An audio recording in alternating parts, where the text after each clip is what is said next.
Hello my friends, Amy Esther here with week 37 of my pregnancy. If you've missed any of my updates, I have a playlist. I will link it in the description below. I have shared with you every week of my pregnancy, and I gotta say I'm pretty proud of myself for not missing a single week. I can't believe how close we are to meeting this baby boy. It is right around the corner. I actually have an induction date, which is in less than 2 weeks now when I'm recording this video, when I am 39 weeks pregnant, and man, I am just so excited. I really hope he comes on his own. I really do. That would be my ideal. For my last pregnancy, with my daughter, it's not my last pregnancy. I've been pregnant a few times, had some miscarriages in there, but my last pregnancy that made it, this far.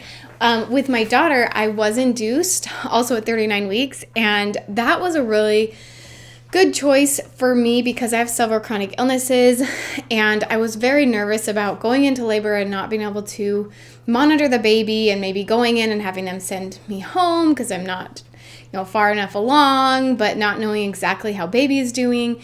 So it was really nice that literally from the time my labor started until I had my baby, we were both monitored the whole time. But this time, I have already been through it, so I'm not as nervous. In fact, a lot of you guys have asked me if I'm nervous for labor and delivery. No, I had such a good experience last time. I felt amazing after giving birth, actually. I felt like I had the opposite of a flare-up because usually big events and things flare me up, but for some reason giving birth makes me feel really good. And so I feel like that's going to happen again. I'm just going to believe that it is unless something else happens. We'll deal with it when it comes, but that's what I'm believing will happen this time as well. But I would really like to feel labor start naturally. However, I am turning 26 2 days after my induction date, and I drop off my parents' insurance. So although if I went into labor naturally after my birthday, I would only be covered by my husband's insurance. I'd be double covered, basically, if I give birth before my birthday. And although if I went in labor naturally, we wouldn't have to pay for, Pitocin and all of that part of the deal, there's still a chance that I may have to be induced anyway, and I don't really want to risk paying more money because I'm not double covered on insurance when I have the opportunity, the perfect timing where my doctor says it's totally safe to induce, and the timing just would work out perfectly that I can have the baby before I turn 26. So my whole entire hospital stay, I will be double covered.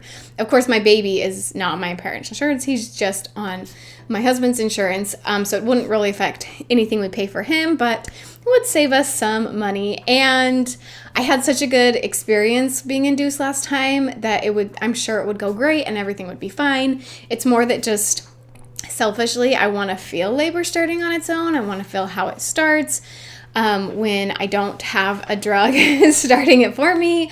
But either way, I'm sure I'll have a great, wonderful experience with my labor and delivery, and I'm just so excited, and I'm very ready for 2 kids. People ask me, this is the other question I get a lot is, am I nervous for 2 kids? So I feel like I can handle 2 kids. And yes, I feel so ready for 2 kids.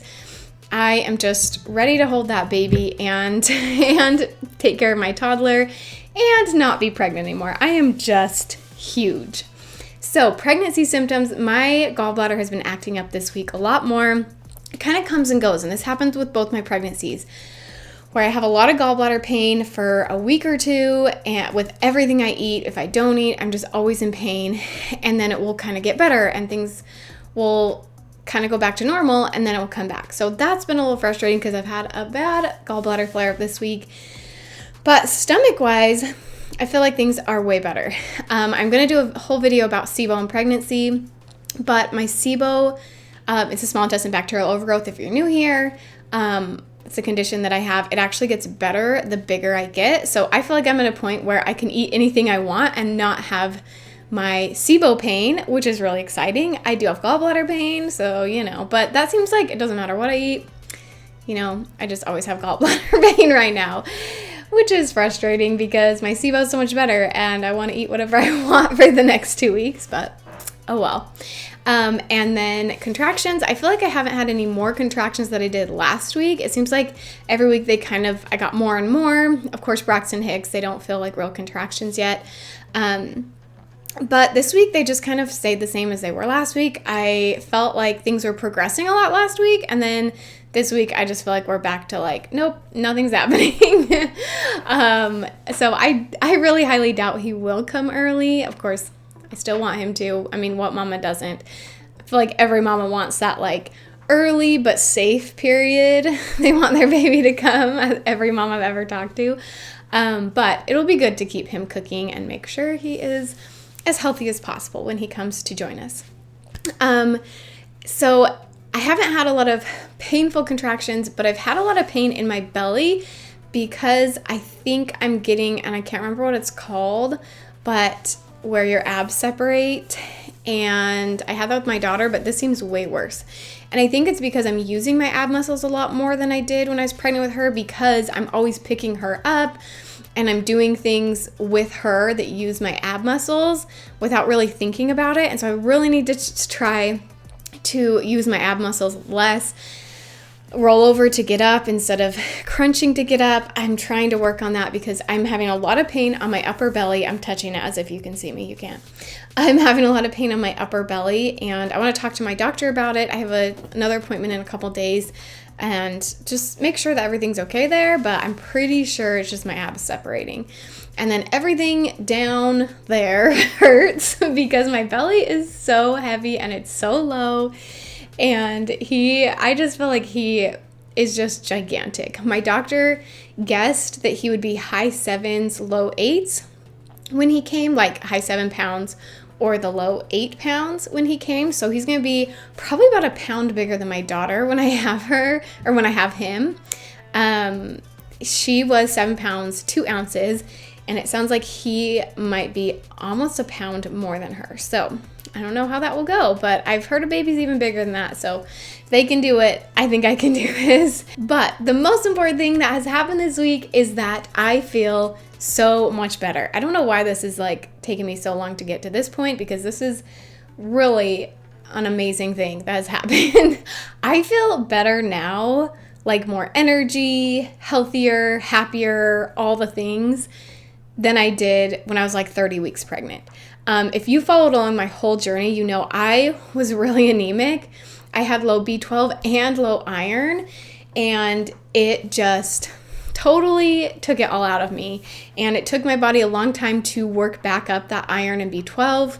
I had to change supplements a lot. I do have a video on the supplements that I take, which you can go watch if you want to know which ones I take and what has been helping and how I got myself to this place where I'm feeling so much better. But it took my body a couple of months to really work up those levels in B12 and iron, because this little parasite was taking all of my B12 and iron, which is good. He needs it more than I do. But I was exhausted. Like, you guys, I don't even know how to explain it. I literally laid down all day, every day. Like, I could not do anything. My only things that I would do is I would keep my house clean, and I have a video on that. I will link it down below so you can watch it, how I kept my house clean. But I was focused on keeping my house clean, keeping my child happy and alive, and keeping her, just like making sure that she was having fun and having good days. I had a lot of help from family and friends to do that. And now I feel like I could do all the things. So I have been crazy nesting this week. I deep cleaned my kitchen this week. In fact, I filmed most of it, so I will put out a video for you guys of my whole nesting cleaning that I've been doing. But I have been deep cleaning my whole house. I deep cleaned baby boy's room yesterday, got everything ready there, finally got my hospital bag officially packed. I talked about like doing that for the past like 3 weeks. I'm like, okay, I really need to get my hospital bag packed. I really need to get it packed. And it just never happened. A couple weeks ago, I did like pull stuff out and just kind of set it. I just had put it in my baby boy's crib. And I thought, okay, if I do go into labor, I have this stuff, I'll grab it. Any last minute stuff I'll grab on the way out. But I finally officially packed my bag. And I do have another video about how I've prepped for this labor and delivery as well. So that video, I don't know if these will be out by the time this one goes, but make sure you subscribe so you don't miss when those do come out. But I finally feel like we are just so physically ready. Like mentally, I have been ready for this baby for weeks now, but physically now I feel like my house is spotless. In fact, I just deep cleaned the carpets today, and I'm just in this crazy cleaning mode because I have so much more energy than before. Now, don't get me wrong. Sometimes I say that and people think that that means that I like have crazy amounts of energy like a normal person. But I still have several chronic illnesses, and I'm still 37 weeks pregnant. So adding all that in, I still have a lot of chronic fatigue and pain, but it's so much better than it was a few weeks ago that I feel like I can just do anything. And I was just talking to my husband, like I don't remember what it feels like to not feel chronic fatigue and pain all the time. So I don't really know what that feels like because I've been sick for so long. But when I went from not being able to get out of bed literally all day to I can do a little bit and then I need to rest and then do a little bit and then rest again, it feels like I could just take on the world and do all the things. So I've been crazy cleaning, crazy nesting, getting all things ready for baby boy. And I think over the next couple of weeks, I am just going to deep clean every single part of my house. Like until this baby comes, I just am gonna keep finding stuff to clean because that's like the only thing I can find to do. And we are quarantining our family for the next 2 weeks because of the crazy virus and everything going on. No, it's just crazy having a baby during a pandemic. And I don't want to get sick at this point. I'm actually less worried about us getting sick. I, of course, don't want a sick baby. Like, who wants a 1-day-old that's sick? That sounds awful. Any kind of sickness. So I definitely don't want that. But I have heard that, like, RSV and those kind of illnesses are worse for children than this virus, but you never know. You know, I'm not a doctor, so don't take what I say as the truth. But I am less concerned, actually, about us getting sick, and I'm more concerned about how it would affect everything. How it would affect, you know, people being able to see the baby after. Like, nobody would be able to come see, like, any family and friends. We probably would have to go to a different hospital. I'd have a different doctor. Risking my newborn baby getting sick is terrifying. So because of that, we are quarantining for the next 2 weeks. If we do have to go get something, like we needed milk the other day, my mother-in-law actually brought it to us, or my husband will just, you know, of course, wear a mask and go and just be super extra careful. But we're trying hard not even to see friends and family, which has been so hard. I like miss them so much, but it's going to be for the best because saving any germs from us, anyone in my family for the next 2 weeks is so important. So we are totally quarantining. Feel like we are, like, it's just crazy. Like, just having a baby in a pandemic is crazy. Honestly, though, I feel like it's a good time to have a baby. A lot of people are really scared about it, but overall, I actually feel like it's a good time because people are extra careful. People are, like, the fact that my daughter has not gotten sick since March is insane. And it is now August. Like, she literally touches everything everywhere we go. And I have taken her out to, like, Target and a few places here and there. And she's never gotten sick, when before, like, she got sick every single month. Like, she always had something because there were just germs everywhere, but not going to church and not going anywhere that, you know, there's a lot of people close together and people are actually washing their hands for once in their lives and wiping down carts at grocery stores. Like, all of that stuff is really working. And it's been so nice because now having a newborn, I was so worried with every time someone came over with when my daughter was newborn. She was born in October, which was right at the start of, like, RSV season. But I was just terrified. And this time I'm actually less scared, even though it's during a pandemic, because everyone's being so careful. And most of our family works from home. And most people, like, don't really want to go out right now. So sorry, that was total rant. But I feel like having a baby during this pandemic is actually the best time to have a baby because if somebody's sick or they've been around someone who's been sick, they will actually not come around your baby. When I feel like before, they were just like, oh, it's fine, I'll just wash my hands and I'll be good. But now people are so careful and so terrified of the virus and all this stuff that they're being extra careful, and it's really good. So anyway, I think it's a good time to have a baby, but that's just me. I hope you guys enjoy these pregnancy updates. If you did enjoy this one, give it a thumbs up. Can't wait to see you in my last couple videos. I will have a 38 and 39 week video coming up, unless, of course, baby comes early, but that's the plan right now. Oh, you guys, we're so close. I can't believe I only make 2 more of these videos. That's insane. That's insane. Okay, love you all, and make sure you subscribe so you don't miss any of my videos. I will see you guys next time.